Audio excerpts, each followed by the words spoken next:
Everyone, आप सभी का स्वागत है मेरे यूट्यूब चैनल में। देखो यार, आज हम बात करने जा रहे हैं पीकी ब्लाइंडर्स के सीज़न 5 की। अगर आपने अभी तक इसके सीज़न 1, 2, 3, 4 के रिलेटेड वीडियोस को नहीं देखा है तो लिंक डिस्क्रिप्शन में आप चाहे तो देख सकते हो। सो आज मैं आपको इसके सीज़न 5 की कंप्लीट स्टोरी और एंडिंग के बारे में बताऊंगा और उसी के साथ आपको ये भी बताऊंगा कि आप इसके सीज़न 6 में क्या क्या देख सकते हो। So without wasting any time let's start this video. लेकिन ये वीडियो के स्टार्ट होने से पहले मैं आप सभी को ये चीज़ बता दूं कि मैं 8 अक्टूबर को एक Q&A करने जा रहा हूँ, जहाँ पर आपके जो कोई भी सवाल होंगे वो कम्युनिटी टैब के उस Q&A पोस्ट के कमेंट सेक्शन में पूछ सकते हो और आपको भी वो पोस्ट स्क्रीन पर भी दिख रही होगी। तो फिर आपके जो भी सवाल है वो सब आप मुझे पूछ सकते हो। So without wasting any time let's start this video. तो इस कंप्लीट स्टोरी की शुरुआत 1 साल बाद होती है, जहाँ पर हम ये देखते हैं कि थॉमस जो था वो अब अपनी पॉलिटिकल पोजीशन में काफ़ी ज़्यादा ऊपर उठ चुका था और तब उसने अपना बिजनेस अमेरिका में भी सेटअप कर लिया था, जहाँ पर उसने अमेरिकन बिजनेस को संभालने के लिए माइकल को वहाँ पे भेजा था। और तब माइकल जो था वहाँ की चकाचौंध से काफ़ी ज़्यादा इम्प्रेस्ड हो चुका था और तब उसने जीना नाम की एक लड़की से शादी भी कर ली थी, जहाँ पर उसने उसे प्रेग्नेंट भी कर दिया था, जिसकी वजह से माइकल जो था वो जल्दी अब एक फादर बनने वाला था। अब यहाँ पर हम ये देखते हैं कि थॉमस, आर्थर और पॉली, इन तीनों को ये बात पता चलती है कि अमेरिका में एक बहुत बड़ा स्टॉक मार्केट डाउनफॉल शुरू हो चुका है, जिसके बारे में इन सभी को कोई भी इंफॉर्मेशन नहीं थी। और तब इस डाउनफॉल की वजह से जितने भी बिजनेस अमेरिका में अभी काम कर रहे हैं, जो इंग्लैंड के अमेरिकन बिजनेस है, वो पूरी तरीके से ठप होने की कगार पे आ चुके हैं, जिसमें थॉमस का भी घाटा हो चुका था। और तब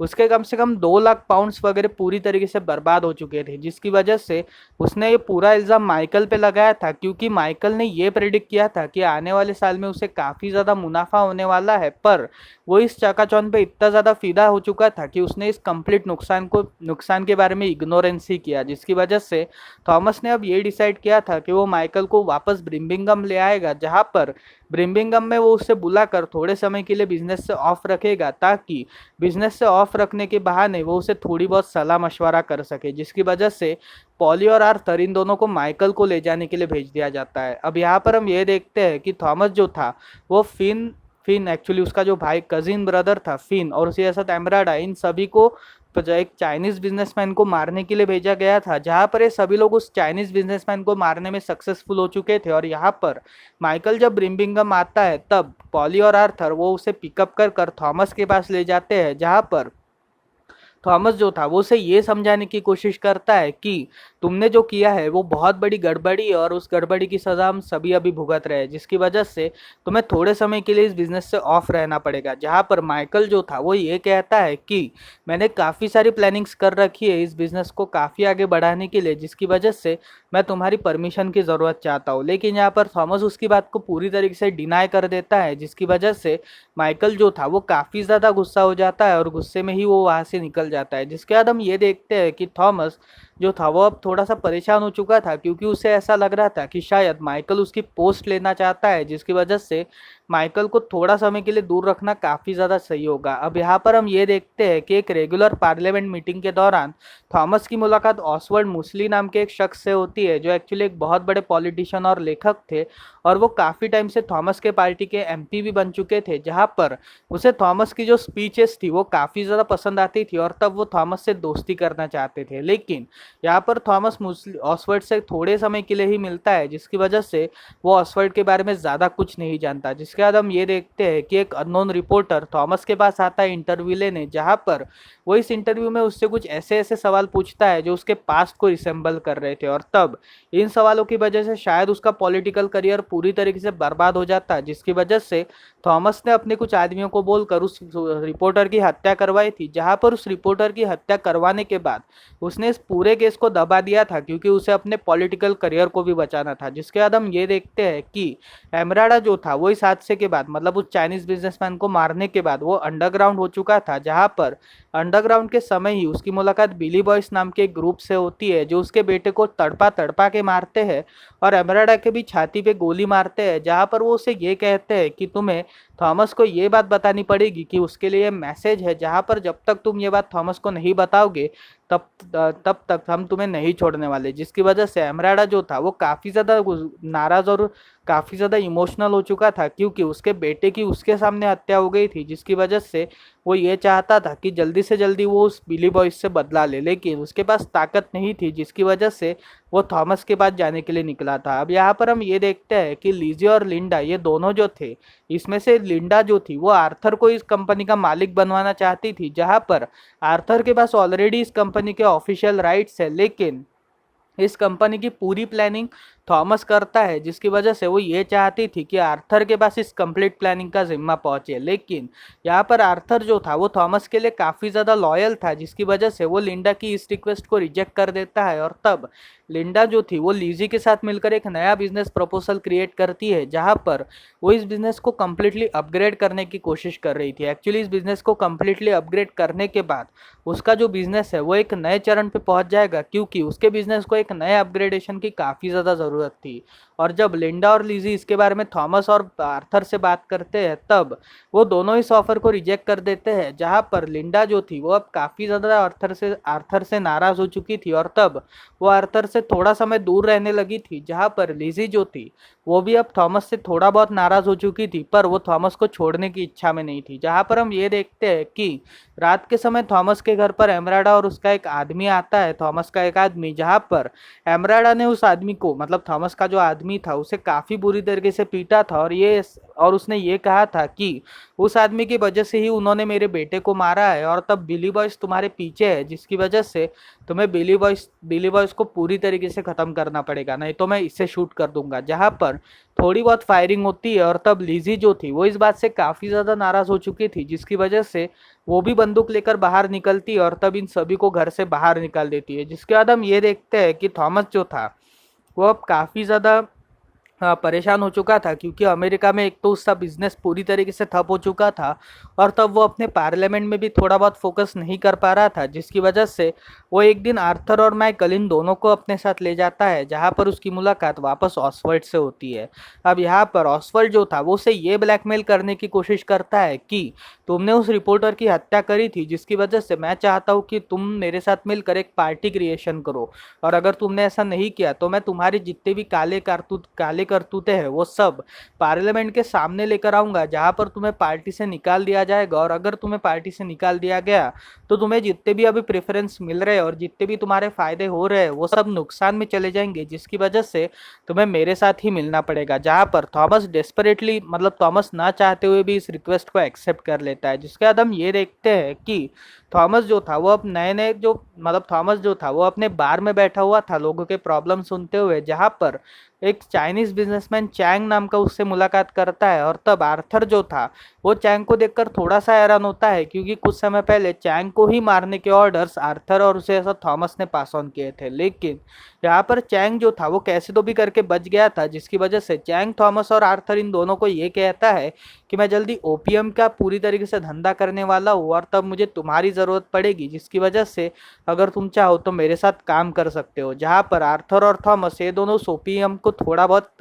टेस्ट करते हैं, और ये ओपीएम जो था वो काफ़ी ज़्यादा फ्रेश था, और उसे साथ वो काफ़ी ज़्यादा एक फ्रेश मटेरियल था, जिसकी वजह से वो ये डिसाइड करता है कि अब वो ओपीएम का भी धंधा करेगा, और उसके लिए उसे काफ़ी सारे कार्ट्रिजेस लेने पड़ेंगे। और तब इस ओपीएम की जो कीमत थी वो कम से कम 2 से 3 लाख पाउंड्स तक थी, और ये उसका पूरा अमेरिकन नुकसान को कवर करने के लिए काफ़ी था, जिसकी वजह से वो बिली बॉयज़ की मदद चाहता था। अब यहाँ पर बिली बॉयज़ के साथ बदला लेने के लिए थॉमस ने एमराडा का यूज़ किया था, जहाँ पर उसने पॉली को एमराडा से मिलने के लिए भेजा था, और तब पॉली जो थी वो उसे ये कहती है कि हम दोनों जल्दी ही शादी कर लेंगे, जिसकी वजह से तुम्हें बदला तो लेना पड़ेगा। और तब एमराडा जो था वो अपने कुछ आदमियों के साथ मिलकर बिली के कुछ आदमियों को मरवाता है। जिसके बाद हम ये देखते हैं कि बिली के कुछ आदमियों को मरवाने के बाद बिली जो था, मतलब बिली बॉयज़ का जो ग्रुप था, वो काफ़ी ज़्यादा नाराज़ हो चुका था, और तब उन्होंने एमराडा को मारने के लिए निकले थे। और तब एमराडा और आर्थर ये दोनों एक दूसरे के साथ मुलाकात कर रहे थे, जहाँ पर इस मीटिंग के दौरान ही उन्हें उस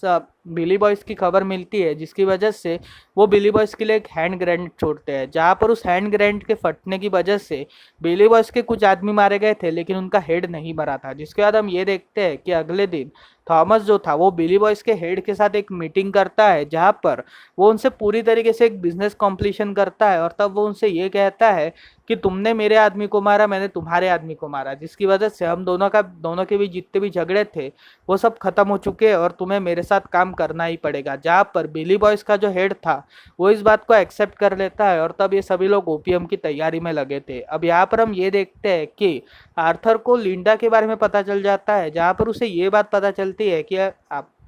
लिंडा जो थी वो काफी टाइम से एक लड़के से मिल रही थी, जिसकी वजह से आर्थर को ऐसा शक हो रहा था कि शायद लिंडा का अफेयर चल रहा है, जिसकी वजह से वो लिंडा के ना चाहते हुए भी, मतलब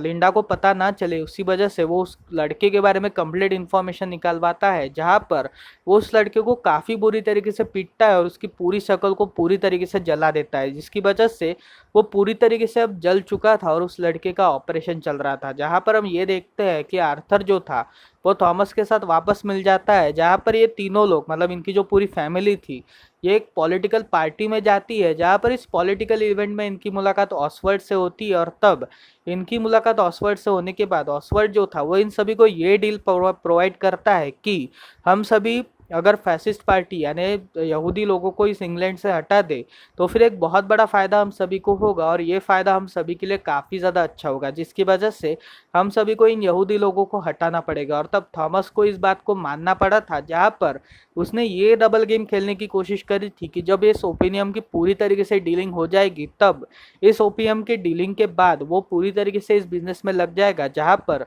वो ऑसवर्ड को भी मारने की कोशिश करेगा, जिसकी वजह से ऑसवर्ड जो था वो इस बात से बेखबर था और तब उसने सबके सामने ये बात अनाउंस कर दी थी कि वो जल्दी एक फैसिस्ट पार्टी निकालने वाला है, जिसमें वो यहूदी लोगों को इंग्लैंड से बाहर निकलवाने का काम करेगा। और तब अमेरिका के जितने भी नुकसान हम सभी ने झेले हैं उन सभी नुकसान को वापस लाने के लिए वो अमेरिका में एक बहुत बड़ा आंदोलन करेगा, जिसकी वजह से सभी लोग उसके सपोर्ट में आ जाते हैं। और तभी हम लिंडा को देखते हैं जो आर्थर से ये कहती है कि तुमने उस लड़के को क्यों मारा, मैं सिर्फ उस लड़के से बात कर रही थी और तुमने उसे क्यों मारा, जहाँ पर वो आर्थर के ऊपर गन पॉइंट करती है, लेकिन तब तक पॉली उसे शूट कर देती है, जिसकी वजह से उसके हाथ पर लगता है, लेकिन मतलब वो मरती नहीं है लेकिन उसके हाथ पे लगता है, जिसकी वजह से थॉमस और उसका जो पूरा परिवार था वो एक प्राइवेट रूम में उसका पूरा इलाज परफॉर्म करते हैं। अब यहाँ पर थॉमस जब उसका इलाज पूरा परफॉर्म करता है तब वो ऑसवर्ड की स्पीच को भी सुनता है, जहाँ पर ऑसवर्ड की स्पीच खत्म होने के बाद जब वो थॉमस से थोड़ा बहुत अकेले में बात करता है तब वो थॉमस को ये बात समझाने की कोशिश करता है कि अगर हमने इस पूरी पार्टी का फ़ायदा लिया तो बहुत ज़्यादा आसानी होगी हम सभी के लिए, इसी वजह से मुझे तुम्हारे हेल्प की सबसे ज़्यादा ज़रूरत है और अगर तुम मेरी हेल्प नहीं करोगे तो तुम्हारा जितना भी काला चिट्टा है वो सब मैं पूरी तरीके से खोल दूंगा और ये अगर तुम एक्सपोज हो गए तो बहुत बड़ी गड़बड़ी हो जाएगी, जहाँ पर तुम्हारा पॉलिटिकल करियर हमेशा हमेशा के लिए ख़त्म हो जाएगा, जिसकी वजह से तुम्हें उस दिन जिस फंक्शन को मैं अनाउंस कर रहा हूँ उस फंक्शन में तुम्हें आना ही पड़ेगा। जहाँ पर हम सभी लोग ये देखते हैं कि जब ऑसवर्ड वहाँ से निकलता है तब वो लिजी से भी थोड़ा बहुत बुरी तरीके से पेश आता है, जिसकी वजह से लिजी इस बात की कंप्लेंट थॉमस को करती है और तब थॉमस जो था वो ये डिसाइड करता है कि अब वो ऑसवर्ड को पूरी तरीके से ख़त्म करेगा, जिसकी वजह से वो ऑसवर्ड को मारने के लिए एक असैसिनेशन को बुलाता है। अब यहाँ पर ये जो उसका हिटमैन था वो एक्चुअली एक तरह से उसके लिए काम किया करता था फ्रांस में, जहाँ पर वो फ्रांस की आर्मी में थॉमस के ऑर्डर्स माना करता था, जिसकी वजह से वो उस आदमी को छुड़वाने की कोशिश करता है, जहाँ पर वो उस आदमी को पूरी तरीके से छुड़वा देता है और तब उसे छुड़वाने के बाद वो उसे ट्रेनिंग देना स्टार्ट करता है। अब यहाँ पर हम ये देखते हैं कि इस पूरे पार्टी के पहले थॉमस जो था वो ये चाहता था कि इस पूरे ओपीएम का जो धंधा है वो पूरी तरीके से माइकल संभाले, क्योंकि माइकल अगर इस धंधे को संभालेगा तो उसके लिए काफ़ी ज़्यादा अच्छा होगा, जिसकी वजह से वो एक फैमिली मीटिंग करवाता है, जहाँ पर इस मीटिंग में वो ये कहता है कि हम सभी लोग अब ऑसवर्ड को मारने की कोशिश करेंगे, जहाँ पर ऑसवर्ड को मारने के बाद हम उसके पूरे जितने भी पॉलिटिकल पावर है उसको हम अपना बना लेंगे और तब मैं उस पॉलिटिकल पार्टी का लीडर बनूंगा, ताकि उस पॉलिटिकल पार्टी का लीडर बनने के बाद मैं पूरी तरीके से ब्रम्बिंगम में अपना राज फैला सकूं, जिसकी वजह से मैं तुम सभी से ये हेल्प चाहता हूँ कि तुम सभी उस असैसिन के साथ मिलकर ऑसवर्ड की हत्या में मेरे लिए साथ दो और उसके साथ हम ऑसवर्ड की हत्या के बाद एक बहुत बड़ा काम हम सभी लोग करने वाले हैं। जहाँ पर माइकल जो था वो अचानक से थॉमस को रोकता है और तब वो थॉमस को ये आइडिया देता है कि हमें अपने बिजनेस को और आगे बढ़ाना पड़ेगा, क्योंकि जीना ने उसके अंदर ये आइडिया डाला था। और तब माइकल जो था वो थॉमस को ये कहता है कि इस बिजनेस को मैं ही संभाल सकता हूँ, जिसकी वजह से तुम अपना पूरा बिजनेस मुझे दे दो और तुम अपनी पॉलिटिकल पार्टी पे ध्यान दो, जिसकी वजह से तुम अगर ये बिजनेस किसी यंग बंदे को दोगे तो वो यंग बंदा काफ़ी अच्छे तरीके से इस बिजनेस को संभाल पाएगा। जहाँ पर हम ये देखते हैं कि थॉमस जो था वो इस बात से काफ़ी ज़्यादा नाराज़ हो चुका था, और तब उसने उस पूरे फाइल को, जिस फाइल में माइकल ने अपना पूरा प्लान लिखा था, उस पूरे फाइल को वो जला देता है। जिसके बाद उस पूरे फाइल को जलाने के बाद वो माइकल और G9 दोनों को अपने परिवार से बैनिश कर देता है। जिसके बाद माइकल जो था वो काफ़ी ज़्यादा नाराज़ हो जाता है, और तब वो थॉमस से ये कहता है कि मैं जल्दी से जल्दी ज़रूर आऊँगा और मैं तुम्हारी पोजीशन ज़रूर लेके रहूँगा। और इतना ही कहते वो वहाँ से चले जाता है। जिसके बाद हम ये देखते हैं कि थॉमस जो था वो इस बात को भूल चुका था, और तब वो एशली की हेल्प लेता है। आप सभी ने अगर सीज़न 4 की स्टोरी एक्सप्लेनेशन देखी होगी तब आप सभी को ये बात तो पता चली होगी कि एशली को मारने वाला थॉमस ही था, लेकिन एशली जो था वो मरा नहीं था, बल्कि उसके गाल पर लगा था, और उसके गाल की सर्जरी होने के बाद वो वापस जिंदा हो गया था, जिसकी वजह से वो मरा नहीं था। और तब थॉमस जो था वह एशली से ये बात करने की कोशिश करता है कि वो जल्दी ऑसवर्ल्ड को मारने की कोशिश करेगा, जहाँ पर ऑसवर्ल्ड को मारने के बाद वो इस पूरे पार्टी का लीडर बन जाएगा, और तुम कम्युनिस्ट लोग, मतलब तुम जो यहूदी लोग हैं, इन सभी को वहाँ पर रुकवाने को कहेगा। जहाँ पर एशली जो था वो उसकी बात को सुनता है, और तब उससे ये सवाल करता है कि तुम रुकने कब वाले हो? मैं भी रुक चुका हूँ, मैं भी रिटायर हो चुका हूँ, लेकिन तुम अभी तक नहीं रुके, तो तुम्हें रुकना पड़ेगा। और तुम्हें अगर नहीं रुकना तो फिर तुम पूरी तरीके से मर जाओगे, और शायद से आज के दिन तुम्हारी किसी फैमिली मेंबर की डेथ हो सकती है। जहाँ पर हम ये देखते हैं कि पॉल और एमराडा, इन दोनों ने पिछली रात को शादी कर ली थी उस पार्टी में। जहाँ पर उस पार्टी में शादी करने के बाद एमराडा जो था वो अब इनके फैमिली का हिस्सा बन चुका था, और तब इन सभी लोगों ने ये प्लान किया था कि एमराडा जो है वो इन सभी के सिक्योरिटी का ध्यान रखेगा, जहाँ पर वो उस एसेसिनेशन को उस जगह तक पहुँचाएगा, जहाँ पर उस जगह पर पहुँचने के बाद वो उस एसेसिन को पूरी तरीके से तैयार करेगा, ताकि उस हिटमैन को तैयार करने के बाद वो ऑसवर्ल्ड को उसी फंक्शन में मार डाले। जहाँ पर हम ये देखते हैं कि इस कंप्लीट मीटिंग के ख़त्म होने के बाद पॉली भी वहाँ पे पहुँचती है, जहाँ पर पॉली जो थी वो थॉमस को अपना रेजिग्नेशन देती है, और तब वो ये कहती है कि तुमने मेरे बेटे की बात नहीं सुनी, क्योंकि मेरा बेटा जो भी कह रहा था वो सच कह रहा था। और इस बात से आर्थर भी एग्री करता है, क्योंकि आर्थर को भी ऐसा लग रहा था कि हम अभी कितने जाने ले, क्योंकि हमने काफ़ी सारी जाने ली है, जिसकी वजह से हमें किसी यंग बंदे को इस ग्रुप में ज़रूर ऐड करना चाहिए। और शायद से ये जो बिजनेस के काम है ये पूरी तरीके से एक यंग बंदे को देना चाहिए, और शायद से ये बंदा माइकल ही हो सकता है। लेकिन थॉमस जो था वो इस बात को डिनाई कर देता है, और तब वो पॉली का भी रेजिग्नेशन स्वीकार कर लेता है। जहाँ पर हम ये देखते हैं कि शाम के समय जब ऑसवर्ड अपने स्पीच के लिए तैयारी कर रहा था, तब उसे ये बात अपने लोगों से पता चलती है कि थॉमस और उसे असद उसके कुछ लोग यहाँ पे पहुंच चुके हैं। जहाँ पर ऑसवर्ड उस बात को इतना ज़्यादा इंपॉर्टेंस नहीं देता, और तब वो स्पीच करने बैठता है। जहाँ पर बाहर जो कम्युनिस्ट और उसे असद जो यहूदी लोग थे वो सब प्रदर्शन कर रहे थे, और तब इसी प्रदर्शनकारियों में जेसी भी शामिल थी, जो एक्चुअली सीजन 4 में पहले टॉम के लिए काम किया करती थी। वो जेसी भी वहाँ पे शामिल थी, जिसकी वजह से टॉम जो था वो जेसी के साथ मिलता है, और तब वो उससे ये कहता है कि हमें जल्दी से जल्दी इस काम को अंजाम देना पड़ेगा, और मैं ऑसवर्ड को पूरी तरीके से मारने के लिए तैयार हूँ। जहाँ पर जेसी जो थी वो वो थॉमस के साथ मिल जाती है, और यहीं पर ही हम ये देखते हैं कि जब ऑसवर्ड स्टेज पर आता है तब वो एसेसिन जो था वो रेडी था ऑसवर्ड को मारने के लिए। जहाँ पर उसने ऑसवर्ड को मारने के लिए अपनी बंदूक वगैरह सब लोड कर रखी थी, लेकिन तभी अचानक से एक अनजाना शख्स उसके ऊपर हमला कर देता है, जिसकी वजह से उस एसेसिन की डेथ हो जाती है। और यहाँ पर जब एमराडा उस अनजाने शख्स को मारने जाता है तब उस अनजाने शख्स ने एमराडा को भी मार डाला था, जहाँ पर एमराडा की भी डेथ हो चुकी थी। और तब उसकी डेथ के बाद वो आर्थर को भी मारने जा रहा था, लेकिन तब तक आर्थर ने उसके ऊपर हमला कर दिया था, जिसकी वजह से वो अनजाना शख्स वहां से भाग चुका था। और तभी सभी लोगों को कुछ गन पॉइंट्स की आवाज़ सुनाई देती है, जिसकी वजह से सभी लोग वहां से भाग जाते हैं। और तब ऑसवर्ड जो था वो उस थॉमस को ये कहता है कि मैं ये मीटिंग बाद में करूंगा, और इतना ही कहते वो वहां से चले जाता है। जिसके बाद आर्थर को ये बात पता नहीं चल रही थी कि आखिर वो अनजाना शख्स कौन था जिसने उन दोनों के ऊपर हमला किया। जहाँ पर वो थॉमस से इस बारे में पूछता है, लेकिन थॉमस को भी इसके बारे में कोई भी जानकारी नहीं थी। और तब थॉमस को ऐसा लग रहा था कि शायद से ये कोई अपने वाला ही हो सकता है, जिसकी वजह से आर्थर जो था वो थॉमस को उसके घर पे ले जाता है। जहाँ पर उसके घर पे जाने के बाद थॉमस जो था वो काफ़ी ज़्यादा परेशान हो चुका था कि उसका प्लान पूरी तरीके से चौपट कैसे हो सकता है। जहाँ पर उसने इस पूरे प्लान के ऊपर काफ़ी टाइम से वर्क कर रखा था, और फिर भी उसका प्लान चौपट हो गया। ये बात थॉमस को थॉमस के पल्ले पड़ ही नहीं रही थी, जिसकी वजह से थॉमस जो था वो आर्थर को ये कहता है कि मैं थोड़ा अकेले वॉक करना चाहता हूँ, जहाँ पर ड्यूरिंग द वॉक उसे ग्रेस, मतलब उसकी जो पहली वाइफ थी ग्रेस, उसकी स्पिरिट दिखती है, जहाँ पर वो उसे ये कहती है कि अब तुम्हारा वक्त पूरी तरीके से ख़त्म हो चुका है और तुम्हें मेरे पास आना ही पड़ेगा। और तभी हम एंड में ये देखते हैं कि थॉमस जो था वो खुद को शूट करने ही वाला था, लेकिन तब तक वहाँ पे सीज़न 5 ख़त्म हो जाता है। तो फिर यार ये थी इस सीज़न 5 की कंप्लीट स्टोरी। अब मैं आप सभी को पॉइंट्स बताता हूँ कि आखिर वो अनजाना शख्स कौन था। तो फिर यार अगर मेरे हिसाब से अगर बात करी जाए तो वो अनजाना शख्स शायद दो लोग हो सकते हैं, जिसमें पहला शख्स शायद माइकल था, क्योंकि माइकल के अंदर थॉमस के प्रति काफ़ी ज़्यादा गुस्सा बढ़ चुका था, जिसकी वजह से उसने इस पूरे प्लान को चौपट करवाने का प्लान किया था, ताकि वो थॉमस को बर्बाद कर सके और थॉमस के बाद उस बिजनेस को अपना बना सके। या फिर दूसरा शख्स वो था जो ऑसवर्ड को बताता है कि ऑसवर्ड को बताता है कि पीकी ब्लाइंडर्स के जो बॉयज है वो यहाँ पे पहुंच चुके हैं। और तीसरा शायद से बिली बॉयज का हेड भी हो सकता है, जो शायद से थॉमस से वापस बदला लेने की कोशिश करेगा। अब यहाँ पर इन तीनों में से मेरे को सबसे ज़्यादा पॉसिबिलिटी माइकल की ही लग रही है, क्योंकि माइकल के अंदर एक रीज़न था कि वो